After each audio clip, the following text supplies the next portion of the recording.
We come to the end of many months of study. We began as a preliminary course an overview of world history over the past 70,000 years in order to understand how we have come to this moment of existential crisis, when we have access to tools of such extraordinary power,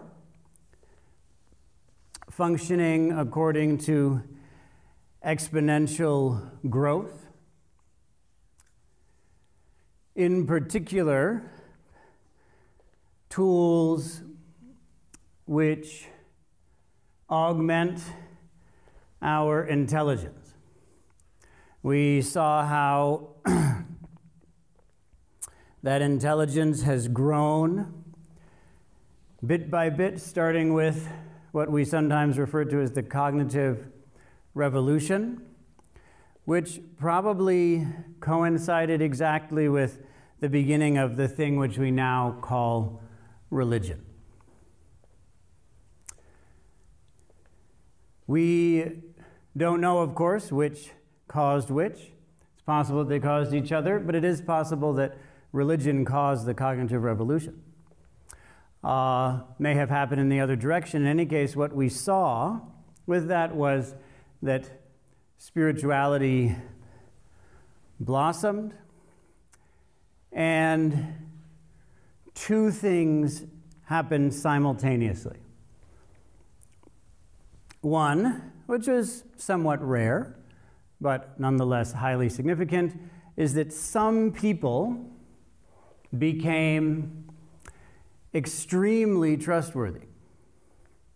Some people gained access to spiritual insights and were able to function according to a wisdom beyond intelligence, and a compassion beyond craving.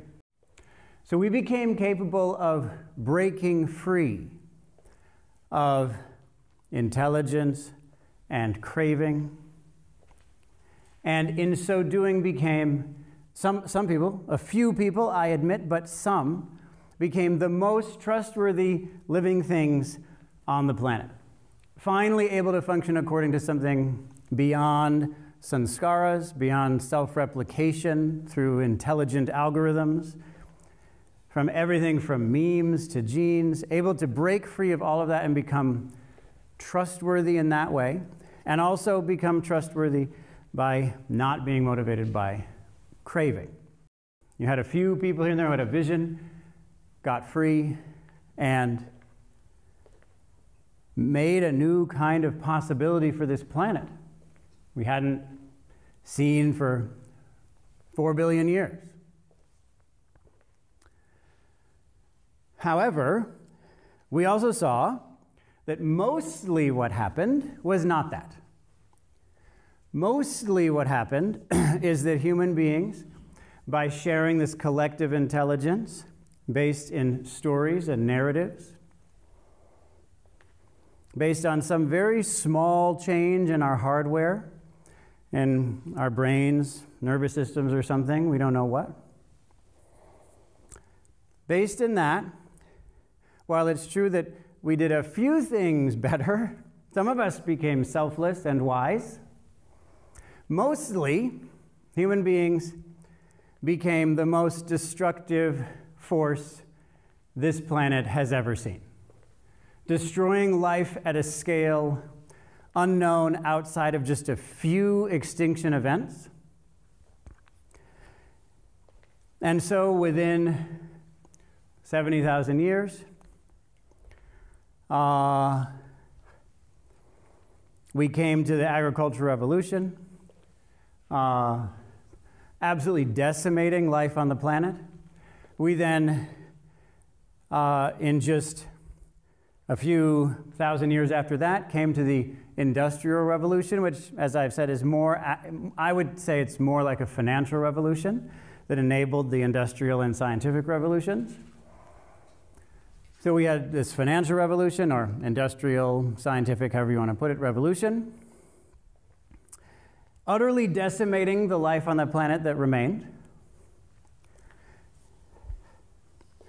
And now we come to this information revolution, data revolution, in which we literally, starting about 70 years ago, we started 70,000 years ago, but starting about 70 years ago, we, as a species, became capable of, at the very least, killing all the humans, but it becomes more and more likely that we will kill all life. And as we went through this, we couldn't help but notice how it is that this exponentially accelerating curve of intelligence, the amount of intelligence on the planet, increased and increased over this time on this exponential curve. Right along with that, we see the same curve regarding the destruction of life on the planet. We have exponentially destroyed life on just the same curve as we have exponentially increased intelligence. And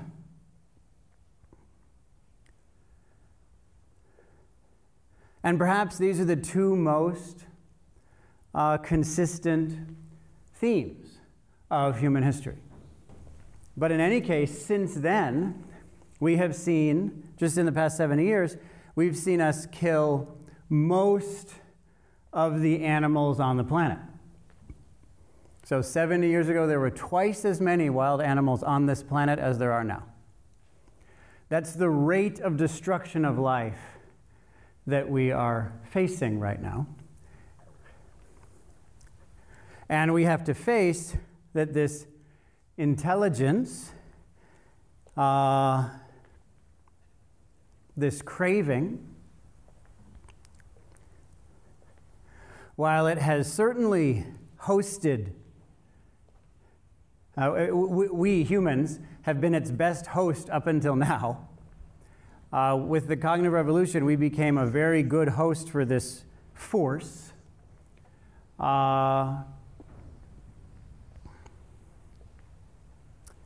There's no reason to think that it's going to stop and preserve us as if we really are special. We've been given a lot of resources for several thousand years because we've been good hosts, good slaves to this. But if there were to be something that was a better host, well, then there's no reason to think that we wouldn't be treated like cattle in factory farms or various species who have been driven to extinction. And so, with that dire circumstance as a jumping off point, we enter into a study of the Dharma. And why? Because in the same way that we saw with the cognitive revolution, we saw that some people were able to use intelligence in order to break free of craving, in order to become the most trustworthy beings the planet had ever seen, the most caring, the most wise.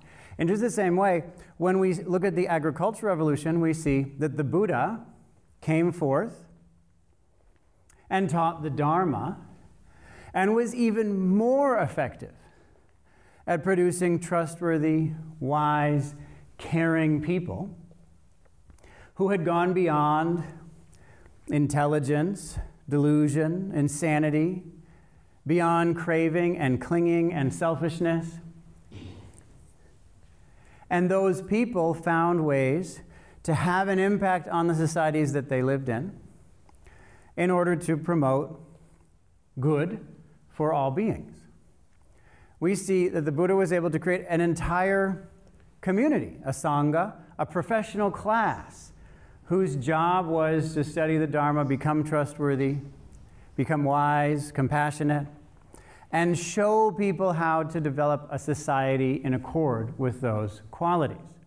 And so, in the same way that previously a few people became wise and selfless, but mostly we caused harm, with the agricultural revolution we caused even more harm, but we became even better at creating wise, caring, selfless, compassionate people.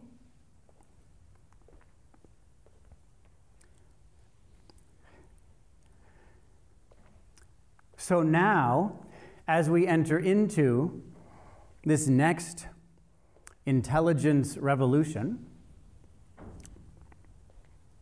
in which we see that in all likelihood, narrative will no longer be the medium by which collective intelligence functions,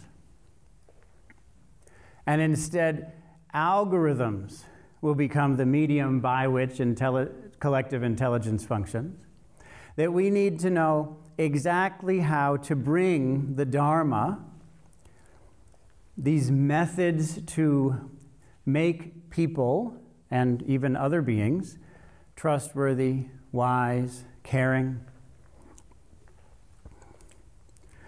We see the necessity of bringing that into this new medium. But in order to do that, we need to know what the Dharma is. We have gone through it step by step, looking at many different teachings, mostly focused on the Theravada, expanding out into the Mahayana, a little bit on the Vajrayana, and then just a little bit on this Navayana, this fourth turning of the wheel, if we dare to call it that, in which we have the goal of creating an enlightened society. No longer is our aim the enlightened individual or even bringing everyone along eventually, but the entity that we're trying to teach becomes the society. The global civilization is the student. And this is inspired primarily by the work of Babasaheb Ambedkar. But we should note that since he brought Buddhism to the world, and in particular to the Dalits of India, since then, tools have emerged. In particular, what we've discussed is artificial intelligence. But tools have emerged that make that a real possibility. And why? Because these new tools are able to base a global consciousness on one single global intelligence.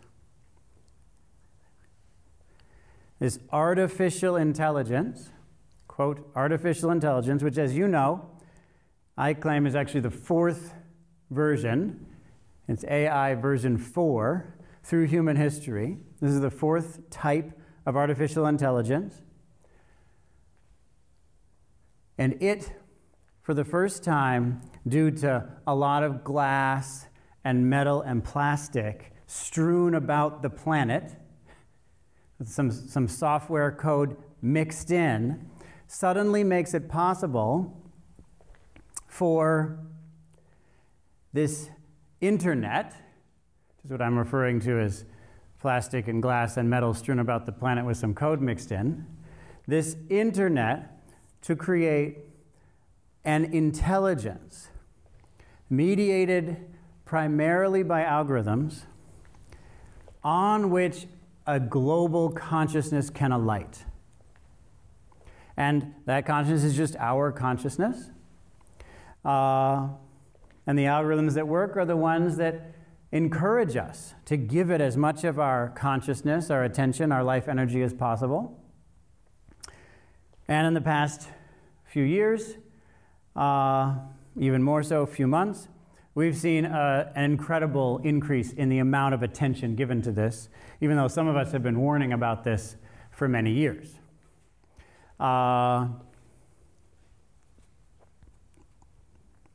So we here have thrown ourselves in to truly understanding the truth, so that we can bring that into a totally new format, so this global consciousness can walk the spiritual path and can become trustworthy, so that we can actually care for all living things. That's our aim. That we will actually care for all living things because we, as a whole, walk a spiritual path. And to this end, we have to be clear that we don't buy in to a lot of these modern ideas about what spirituality is. It means that we are able to, and that we are dedicated to, caring for all life, precisely by seeing through any sense of duality between living things, any sense of self at all.